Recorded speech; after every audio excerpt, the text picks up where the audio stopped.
गरुड़ पुराण हिंदू धर्म के प्रसिद्ध धार्मिक ग्रंथों में से एक है। वैष्णव संप्रदाय से संबंधित गरुड़ पुराण में मृत्यु के बाद सद्गति प्रदान करने वाला माना जाता है। इसलिए सनातन में मृत्यु के बाद गरुड़ पुराण के श्रवण का प्रावधान है। इसके अधिष्ठात्र देव भगवान विष्णु हैं। 18 पुराणों में गरुड़ महापुराण का अपना एक विशेष महत्व है। क्योंकि इसके देव स्वयं विष्णु माने जाते हैं, इसीलिए यह वैष्णव पुराण है। गरुड़ पुराण के अनुसार हमारे कर्मों का फल हमें हमारे जीवन में तो मिलता ही है, परंतु मरने के बाद भी कार्यों का अच्छा बुरा फल मिलता है। इसी वजह से इस ज्ञान को प्राप्त करने के लिए घर के किसी सदस्य की मृत्यु के बाद का अवसर निर्धारित किया गया, ताकि उस समय हम जन्म मृत्यु से जुड़े सभी सत्य जान सके और मृत्युवश बिछड़ने वाले सदस्य का दुख कम हो सके। वास्तविक तथ्य यह है कि गरुड़ पुराण में भगवान विष्णु की भक्ति का विस्तार से वर्णन मिलता है। विष्णु के 24 अवतारों का वर्णन ठीक उसी प्रकार इस पुराण में प्राप्त होता है, जिस प्रकार भगवत पुराण में उपलब्ध होता है।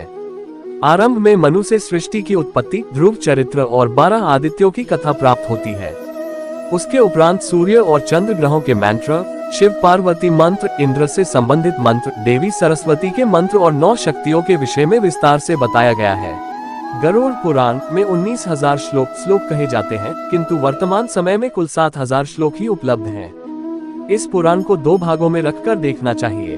पहले भाग में विष्णु भक्ति और उपासना की विधियों का उल्लेख है तथा मृत्यु के उपरांत प्राय गरुड़ पुराण के श्रवण का प्रावधान है। दूसरे भाग में प्रेत कल्प का विस्तार से वर्णन करते हुए विभिन्न नरकों में जीव के पड़ने का वृतांत है। इसमें मरने के बाद मनुष्य की क्या गति होती है, उसका किस प्रकार की योनियों में जन्म होता है, प्रेत योनि से मुक्त कैसे पाई जा सकती है, श्राद्ध और पितृकर्म किस तरह करने चाहिए तथा नरकों के दारुण दुख से कैसे मोक्ष प्राप्त किया जा सकता है आदि विषयों का विस्तार पूर्वक वर्णन प्राप्त होता है। इस पुराण में महर्षि कश्यप और तक्षक नाग को लेकर एक सुंदर उपाख्यान दिया गया है। ऋषि के शाप से जब राजा परीक्षित को तक्षक नाग डसने जा रहा था, तब मार्ग में उसकी भेंट कश्यप ऋषि से हुई। तक्षक ने ब्राह्मण का वेश धरकर उनसे पूछा कि वे इस तरह उतावली में कहाँ जा रहे हैं। इस पर कश्यप ने कहा कि तक्षक नाग महाराज परीक्षित को डसने वाला है। मैं उनका विष प्रभाव दूर करके उन्हें पुनः जीवन दे दूंगा। ये सुनकर तक्षक ने अपना परिचय दिया और उनसे लौट जाने के लिए कहा, क्योंकि उसके विष प्रभाव से आज तक कोई भी व्यक्ति जीवित नहीं बचा था। तब कश्यप ऋषि ने कहा कि वे अपनी मंत्र शक्ति से राजा परीक्षित का विष प्रभाव दूर कर देंगे। इस पर तक्षक ने कहा कि यदि ऐसी बात है तो आप इस वृक्ष को फिर से हरा भरा करके दिखाए, मैं इससे डसकर अभी भस्म किए देता हूँ। तक्षक नाग ने निकट ही स्थित एक वृक्ष को अपने विष के प्रभाव से तत्काल भस्म कर दिया। इस पर कश्यप ऋषि ने उस वृक्ष की भस्म एकत्र की और अपना मंत्र फूंका। तभी तक्षक ने आश्चर्य से देखा कि उस भस्म में से कोमपल फूट आई और देखते ही देखते वह हरा भरा वृक्ष हो गया। हैरान तक्षक ने ऋषि से पूछा कि वे राजा का भला करने किस कारण से जा रहे हैं। ऋषि ने उत्तर दिया कि उन्हें वहां से प्रचुर धन की प्राप्ति होगी। इस पर तक्षक ने उन्हें उनकी संभावना से भी अधिक धन देकर वापस भेज दिया। गरुड़ पुराण में कहा गया है कि कश्यप ऋषि का ये प्रभाव गरुड़ पुराण सुनने से ही बड़ा था। इस पुराण में नीति संबंधी सार तत्व, आयुर्वेद, गया तीर्थ का महात्म्य, श्राद्ध विधि, दशावतार चारित्र तथा सूर्य चंद्र वंशों का वर्णन विस्तार से प्राप्त होता है। बीच बीच में कुछ अन्य वंशों का भी उल्लेख है। इसके अतिरिक्त गारुड़ी विद्या मंत्र, पक्षी ओम स्वाहा और विष्णु पंचस्तोत्र आदि का वर्णन भी मिलता है। गरुड़ पुराण में विविध रत्नों और मणियों के लक्षणों का वर्णन विस्तार पूर्वक किया गया है।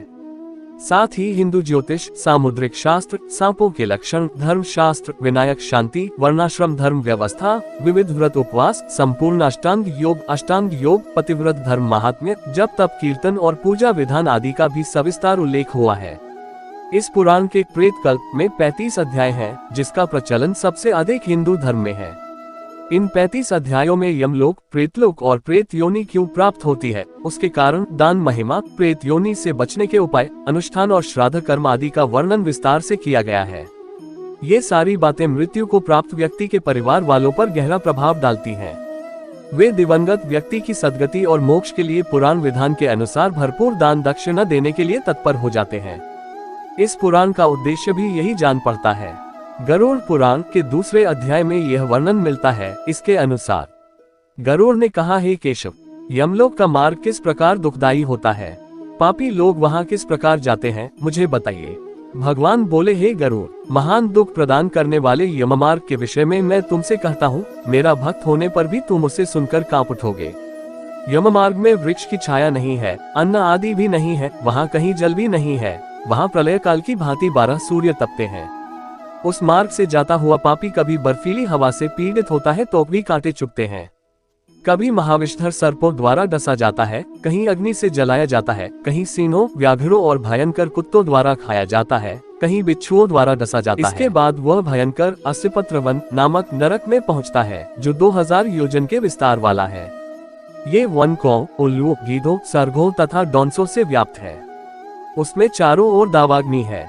वह जीव कहीं अंधे कुएं में गिरता है, कहीं पर्वत से गिरता है, कहीं छुरे की धार पर चलता है, कहीं कीलों के ऊपर चलता है, कहीं घने अंधकार में गिरता है, कहीं उग्र जल में गिरता है, कहीं जोकों से भरे हुए कीचड़ में गिरता है, कहीं तपी हुई बालुका से व्याप्त और धधकते ताम्रमय मार्ग, कहीं अंगार राशि, कहीं अत्याधिक धुएं से भरे मार्ग पर उसे चलना पड़ता है, कहीं अंगार वृष्टि, कहीं बिजली गिरने, शिलावृष्टि, कहीं रक्की, कहीं शस्त्र की और कहीं गर्म जल की वृष्टि होती है, कहीं खारे कीचड़ की वृष्टि होती है, कहीं मवाद, रक्त तथा विष्ठा से भरे हुए तलाव हैं। यममार्ग के बीचों बीच अत्यंत उग्र और घोर वैतरणी नदी बहती है। वह देखने पर दुखदायिनी है, उसकी आवाज भय पैदा करने वाली है। वह 100 योजन चौड़ी और पीप तथा रक्त से भरी है। हड्डियों के समूह से उसके तट बने हैं। यह विशाल घड़ियालों से भरी है। हे गरुड़, आए पापी को देखकर वह नदी ज्वाला और धूम से भरकर कड़ाह में खौलते घी की तरह हो जाती है।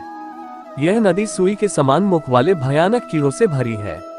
वज्र के समान चोंच वाले बड़े बड़े गीध हैं। इसके प्रवाह में गिरे पापी हे भाई, हा पुत्र, हा तात कहते हुए विलाप करते हैं।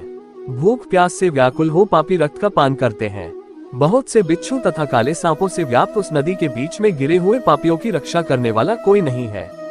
उसके सैकड़ों हजारों भंवरों में पड़कर पापी पाताल में चले जाते हैं, क्षण भर में ही ऊपर चले आते हैं।